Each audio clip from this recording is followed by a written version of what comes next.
In this video, we're going to take a look at methods of detecting and diagnosing cancer. The important message to understand is that the earlier you detect the cancer, the more likely treatments will actually kill the cancer. You want to detect it ideally before it spreads. So if you know the signs and the symptoms of cancer and you go for regular checkups, you're more likely to catch it, and as a result, more likely to survive that cancer. So as important as it is to develop treatment methods, the detection methods are also very important. Cancer screening is just a fancy way of saying checking for cancer, and there's many different screening methods that exist, and so we'll take a look at some of those screening methods. You might recognize some over here. Breast cancer, there's ways to screen for it, so getting breast examinations done, super important, and we'll see some details about that.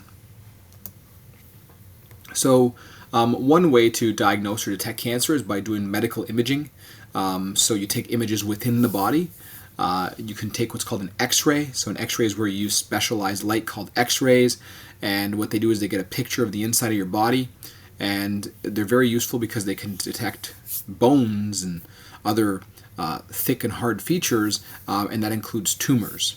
So if you take a look over here, this is a lung. So all the white part that you see is very thick features that basically block the X-rays, and so that's why you can see them. So like your rib cage, you can see the black here, what would represent your lungs.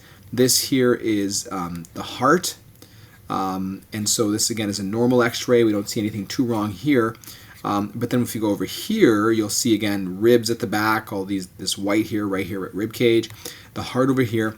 And notice though that this left side, this is actually the patient's right side, because I'm talking about from the patient's perspective. So this part over here looks normal here, but over here you see more white mass here. So a larger white mass could mean that this is actually a tumor, because tumors have a lot of cells very densely packed, and they would block the X-ray from going through, and so you would see it appear as white, and that's how you would probably flag that this person probably has a growth here, a tumor, and then you'd have to go see if it's cancerous or not. So you notice it's not here, but then it's very, very thick over here. Don't confuse this as the heart here being a tumor. This is the heart. So again, this is a little X-ray of the lungs showing you that a tumor has been identified here. For breast tissue, you can do what's called a mammogram. So a mammogram is essentially an X-ray, but of the breast. And so you can see a normal mammogram here. This is the breast, okay? And here there's a little white dense area, and that's actually a little cyst, a fluid-filled sac. It's not cancer here in this situation. It's not dense enough either, but that would still be flagged, so doctors would look at it. There's some little dots there that could be flagged, but it happens to be just calcification, some little crystals developing there. But over here, if you look here, there's a lot of white, dense tissue here in this one, and so that happens to be a breast tumor, which ended up being breast cancer. So this is a normal mammogram, and this is the breast cancer mammogram over here. But understanding what the normal looks like is important, because when you see something off from the normal, the typical, then you can flag it and then see if it's cancer or not. So breast cancer is the second leading cause of death in women. So having this early detection method, this mammogram technique, is really, really, really important. There are things that you can do without X-rays, without special techniques or special tools that you can do at home yourself. The breast self-examination. So this is especially important for people who have family histories of cancer in their family, because sometimes breast cancer genes can be passed on, or they can be passed on. So there's a strong genetic component, and if you know a lot of people in your family have cancer, you might want to do more screening to be safe. And so self-examination just means you feel the breast tissue for lumps. And both women and men, biological males and biological females, can and should do self-examination. So you feel for lumps in the breast area, and if there's a lump that you have not felt before, that's something that you then go to the doctor for to get checked out. And this is a little tool that was developed by, I think it was the cancer organization. They basically made a keychain that showed you what different lumps felt like when checking for breast cancer. Now keep in mind again that both biological males and biological females can get breast cancer because the breast tissue exists in both males and females. Again, breast self-examination, and a home technique that you can do, but then when you feel something that you weren't sure of, that you didn't feel in your body before, you must go to the doctor to get that checked out. It's better to be safe than sorry, right? It's okay if it's nothing. That's why doctors are there. They're there to rule things out. And if they rule it out, then great. It could be something else that you have to get checked out. But the point is, you want to make sure you don't have cancer. Moles are also very important. Certain types of moles can be a sign of skin cancer, for example, which could also metastasize and get passed along. So there's what's called mole checking, the A, B, C, D, E's of mole checking. So here you'll see the A stands for asymmetry. So this is a symmetrical, a pretty looking mole. The shape is symmetrical, whereas here the shape is not symmetrical. If you would cut it in half, it's not an equal left and right half or bottom and top half, whereas here it is. So asymmetry is something to look at when you see moles. If something does not look quite symmetrical, that's something you want to look at a bit more closely. You want to look at the B, the borders. Usually if you have even borders all the way around, that's good. But if you have uneven borders on your mole, that's not so good. You might want to get that checked out. The C stands for color. A healthy mole is one color all the way through. A mole that could potentially be a sign of cancer is not one color all the way through. Then you got D, the diameter. Usually if it's the size of a pencil eraser, that's or smaller, that's an okay mole. I'm not saying it's necessarily okay, but it's not a huge cause for concern right away anyways. But if it's larger than that, you want to take a look to see if it's potentially cancer. So larger moles, you got to get them checked out and monitored. And then afterwards is evolution. So even though a mole may start off small, it's important to monitor those moles. So if the mole starts to grow or starts to get uneven borders, that's something you want to look at. So moles do change over time. If you do have that history in your family, or you see something that you're not sure of, you have a lot of moles, you can do mole mapping, where a doctor kind of keeps track of all your moles and see if there's any change over time. So that evolution piece is very, very important. So there's the A, B, C, D, E of moles to basically check for skin cancer. And then in biological males, you can also do testicular and prostate exams. So the testicular self-examination just means feeling the testicles to see if there's any lumps that were not there before. And if you feel some lumps, it's important to go get that checked out, because testicular cancer is something that afflicts men. Or prostate cancer. So men have prostates, and when they're over 50, the number might be different now. We have to double check that fact. So always double check facts just in case things change, especially if the video is older.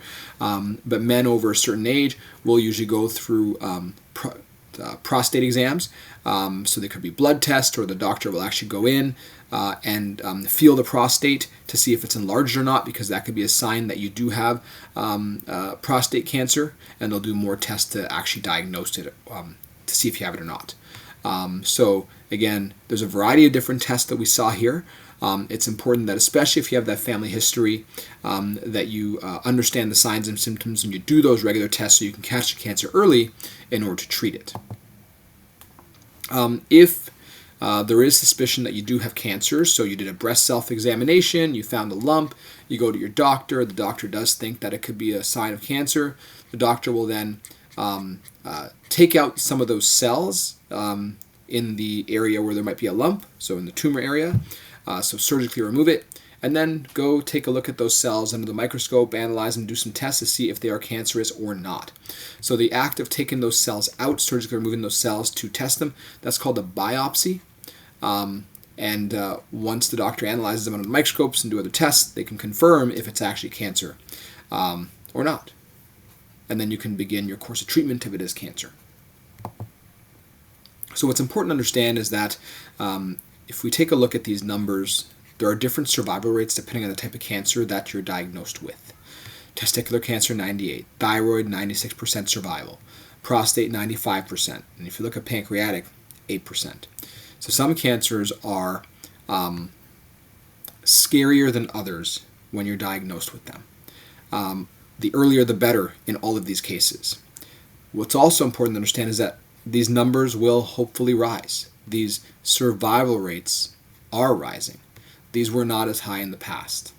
And so that speaks volume to the research and fundraising that we're doing to find better treatment methods for patients with these cancers. Especially pancreatic cancer, you'll see a very low survival rate, but it is higher than it used to be, which is good news. We're all researching together, we're all collaborating to find cures, but you can see some warning signs of cancer here. So yellowing of the eyes and skin, unexplained back or abdominal pain with unexplained weight loss, late onset diabetes. So these are some early indications that something else might be wrong. And so if you understand symptoms of different types of cancer, then you're more likely to get it diagnosed early and then tested. And this doesn't mean you have to be scared necessarily and that everything on your body is cancer, but it is important to be cautious and to be well informed about your body so you know when there's something different or not and you can catch it early. Right? Always ask questions. It is an embarrassing topic sometimes to talk about your body, but the more you do it, the more comfortable you become, and the more you're likely to survive these situations and just to be healthy in general. You would do it for someone you care for, and someone you care for should also be yourself. This is a great video here to watch to enrich your knowledge. Why is heart cancer so rare?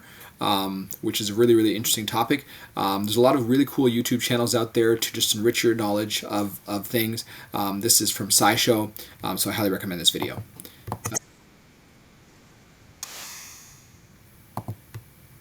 To summarize the cancer note, you can put it with the cell cycle notes as well, because they're very, very well they're highly connected, right? Cancer is cell cycle basically uncontrolled.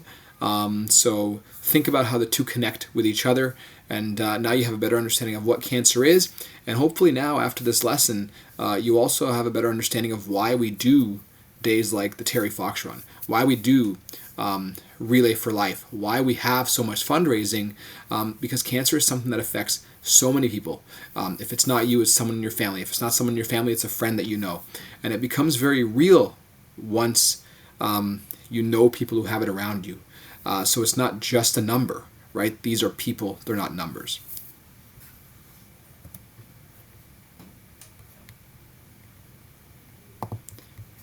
And this here is just some tips on how to summarize the cancer lesson when you're making your summary for your lab notebook as per your teacher direction. And then there's another little video here you can watch to recap the entire process and lesson that we saw.